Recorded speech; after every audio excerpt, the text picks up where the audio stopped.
प्रणाम दोस्तों, जय सिया राम। अब इस गेस्ट हाउस को अलविदा कहना पड़ रहा है। अब निकल रहा हूँ मैं गुजरात की ओर। मैं आपको यहाँ से व्यू दिखा दूँ महाकाल लोक का। ये सामने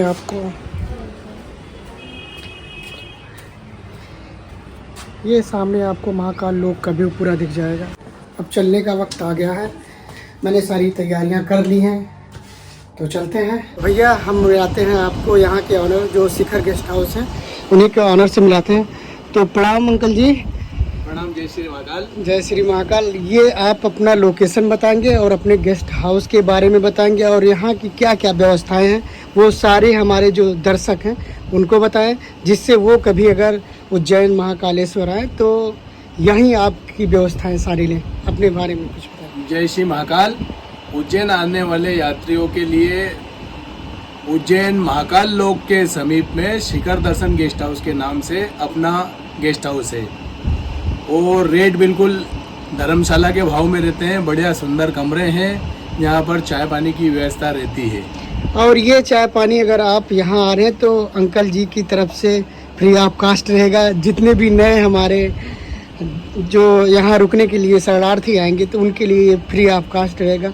तो और बताएं अंकल जी, जैसे कोई आएगा लोकेशन क्या रहेगा ये आपका? ये चार धाम मंदिर के पास में गणेश कॉलोनी कॉरिडोर के रोड पर है।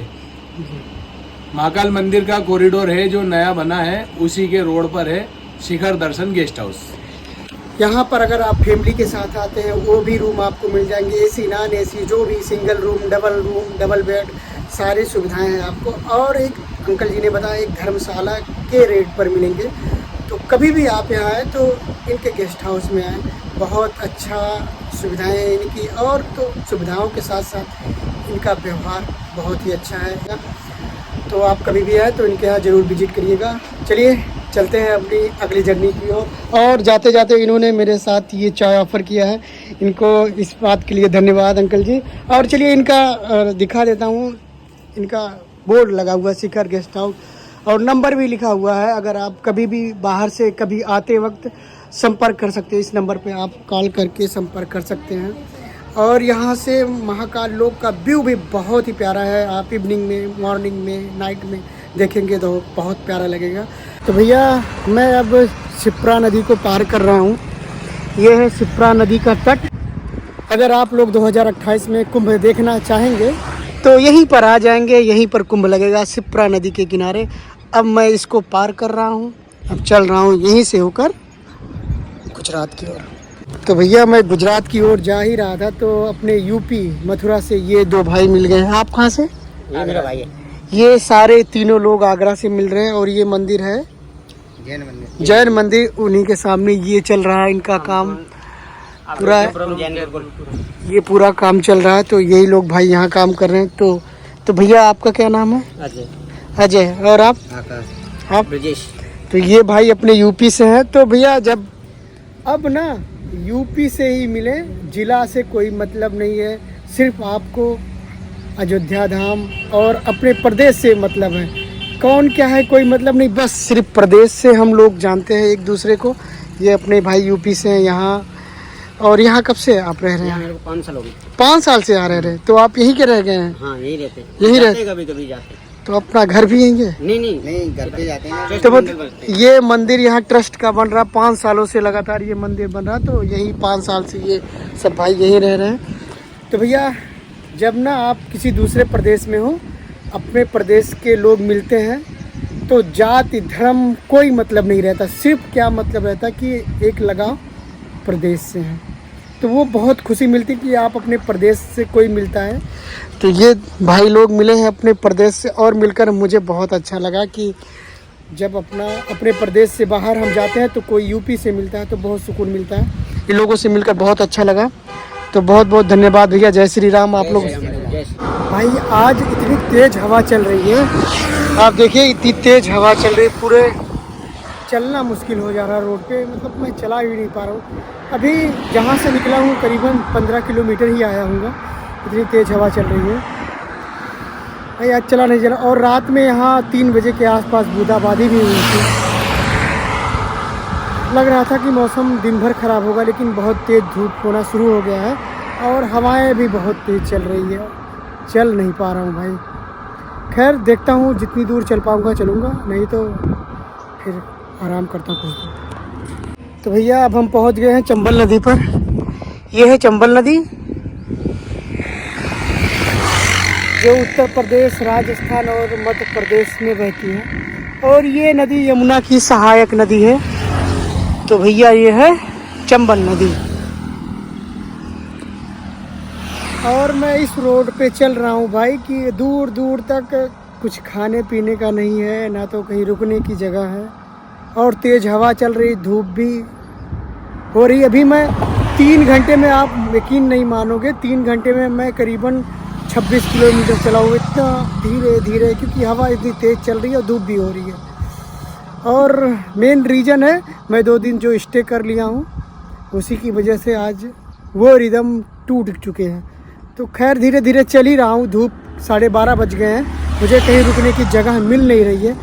देखता हूँ, पीछे से ही देखते आ रहा हूँ कहीं, लेकिन रुकने की जगह सही से मिल नहीं रही हूँ। और देखता हूँ आगे कहीं रुकने की जगह मिलती है तो रुकता हूँ। बहुत देर बाद एक मंदिर मिला है हनुमान जी का। ये हनुमान जी के सामने हम थोड़ी देर तक आराम करेंगे, करीबन आधा घंटा। और मौसम भी कोई ख़ास ज़्यादा धूप है नहीं। अभी आधे घंटे बाद यहाँ से फिर निकल जाएंगे। ये हाईवे है, इधर को जाता है अपना गुजरात, उज्जैन होकर हम आ रहे हैं। तो आधे घंटे तक सिर्फ आराम करेंगे, क्योंकि मुझे 3 ही दिन में पहुंचना है गुजरात में। तो ज़्यादा रेस्ट नहीं करेंगे। मौसम भी ठीक है, ज़्यादा धूप है नहीं, ठीक ठाक है। बस वही हवा चल रही है भाई, हम सिर्फ हवा की वजह से दिक्कत है। और बाहर तेज़ हवा चल रही है, इसीलिए मैं सोच रहा हूँ थोड़ी हवा कम हो जाए फिर यहाँ से निकल। भैया अभी मैं खड़ा हूँ ये बाढ़नगर में, और ये बाढ़नगर रोड है।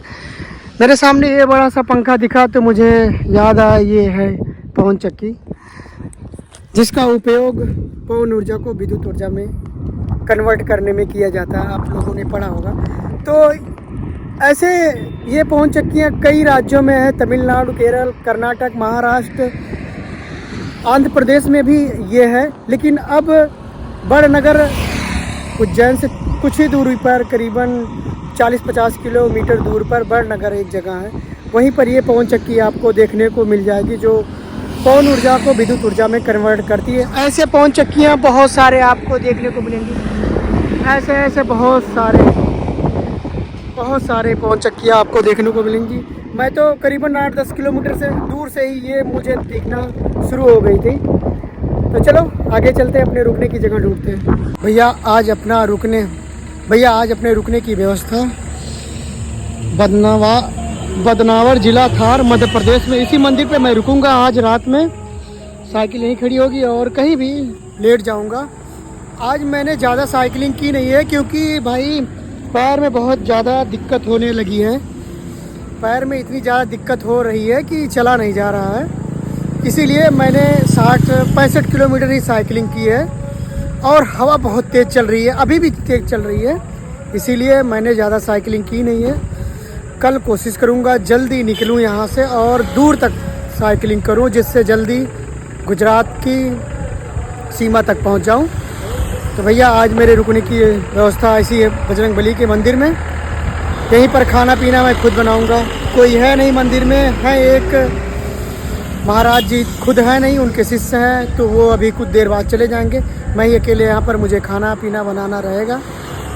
तो भैया मिलते हैं कल एक नए वीडियो के साथ। शुभ रात्रि, जय सिया राम।